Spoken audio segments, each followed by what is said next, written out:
Imaginez, il est 8 heures du matin. Il fait 5 degrés. La route est juste humide. Pas de neige, pas de verglas.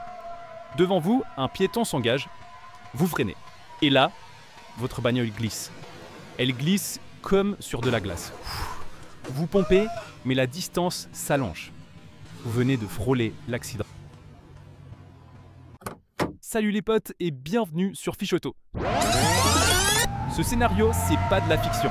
C'est ce qui arrive quand on roule en pneus été sous 7 degrés. L'erreur que j'entends tous les jours au garage, c'est « j'ai pas besoin de pneus hiver, il neige jamais chez moi ». Les potes, le danger, c'est pas la neige, c'est le froid. Dès que la gomme de votre pneu été passe sous 7 degrés, elle devient dure comme du bois. Elle n'agrippe plus rien. L'ADAC, le club auto allemand, l'a mesuré.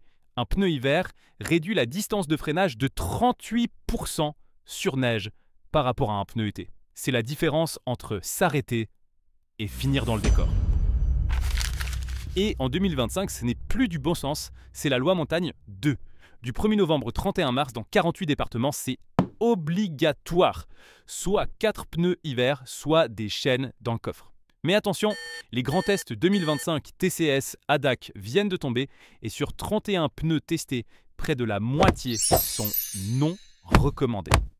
On va voir qui sont les champions et qui sont les dangers publics. Allez, café et on attaque. Commençons par ce qui fâche. Les pneus budget, qui sont de vrais dangers publics, confirmés par le TCS suisse et l'ADAC allemand. Cas concret, freinage d'urgence sur sol mouillé. Les Allemands ont mesuré ça. Le meilleur, le Goodyear Ultra Grip Performance 3, s'arrête en 31 mètres. Le pire, le Siron Everest 2. Écoutez bien ça. 31 mètres pour le Goodyear, 47 pour le Siron. 15 mètres de plus. 15 ! Au moment où la bagnole en Goodyear est totalement arrêtée, celle en Siron vous rentre dedans à 46 km/h. C'est une catastrophe. Fuyez le Siron, le CST, l'Evergreen. Comme le disent tous les tests, évitez les pneus bon marché ou d'origine chinoise comme Goodride, Sunny, Wanli ou Nankang. C'est poubelle. Même si vous évitez ces marques, il y a 3 pièges dans lesquels tout le monde tombe. Le premier, c'est l'assurance.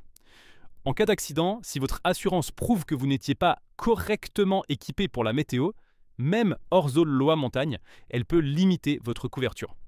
Rouler en pneu été sur du verglas, c'est une faute. Deuxième piège, et celui-là est vicieux. Vous savez qui est le meilleur pneu du test en freinage sur neige ? C'est le Siron. Le même pneu qui est une catastrophe mortelle sur le mouillé. Vous habitez en montagne, vous l'achetez. Sauf que 80% du temps, la route est juste froide et mouillée. Et là, vous avez une savonnette. Un bon pneu, c'est un pneu équilibré. Et le troisième piège, c'est le label européen. Ne vous fiez pas aveuglément à ça. C'est une autodéclaration du fabricant. C'est pas un test indépendant comme celui du TCS. Bon, mais pourquoi un pneu hiver marche et pas l'autre ? 2 choses très simples. 1. La gomme. Un pneu hiver, c'est pas juste du caoutchouc. Il est bourré de silice et d'huile spéciale qui l'empêche de durcir.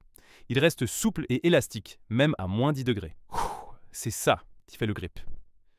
2. Les lamelles. Regardez la bande de roulement. Elle est couverte de milliers de petites entailles en zigzag. Ce sont les lamelles 3D. Sur la neige, ces lamelles s'ouvrent, agissent comme des griffes et mordent la route. C'est ça qui vous donne l'attraction.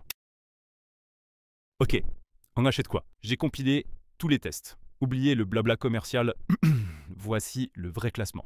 On commence par le podium, les 3 pneus avec lesquels vous ne pouvez pas vous tromper. Sur la 3e marche, le Bridgestone Blizzak LM005. C'est le monstre de la pluie et de la neige fendue. Il a un taux de silice énorme, il colle à la route. C'est un pneu sécurité avec un super rapport qualité-prix.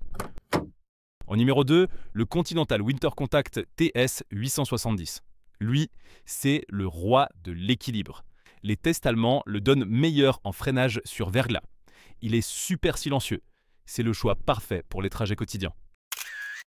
Et le meilleur pneu hiver 2025, le champion, c'est le Michelin Alpin 6. Pourquoi? La technologie Evergrip. Il reste performant même quand il est usé. C'est le roi de la longévité et de la motricité. Parfait si vous roulez beaucoup. Voilà, avec ces trois-là, vous dormez tranquille. Pour résumer, le Michelin, c'est le roi de la longévité. Le Continental, c'est le plus sûr sur verglas. Et le Bridgestone, c'est le meilleur sous la pluie.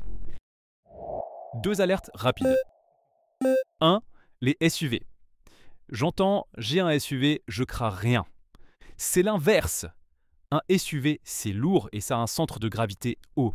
C'est encore plus important de les chausser. Prenez les versions SUV, Alpine 5 SUV, Scorpion Winter, etc. 2. Les électriques. EV. Votre bagnole a un couple instantané. Ça bouffe la gomme et elle est lourde.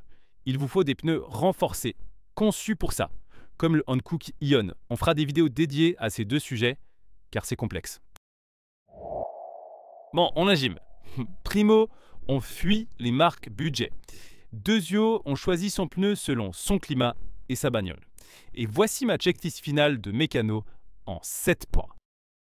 1. Le logo. Regardez le flanc du pneu. Vous devez voir le logo 3PMSF, la montagne à 3 pics avec le flocon. C'est le seul qui est légal pour la loi montagne. Le M plus S tout seul, ça vaut rien. 2.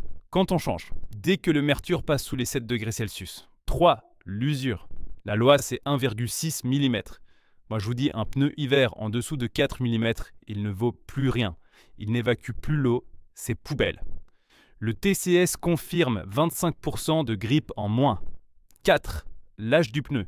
Regardez le numéro DOT sur le flanc. N'achetez jamais un pneu neuf qui a plus de 3 ans de stockage. 5. Le montage. Les meilleurs pneus, les neufs, vont toujours à l'arrière. Toujours. C'est l'arrière qui évite le tête à queue. 6. Le timing. Montez-les en octobre. N'attendez pas la ruée de novembre. 7. Le spécialiste. Allez voir votre garagiste. Lui, il sait ce qui marche dans votre région.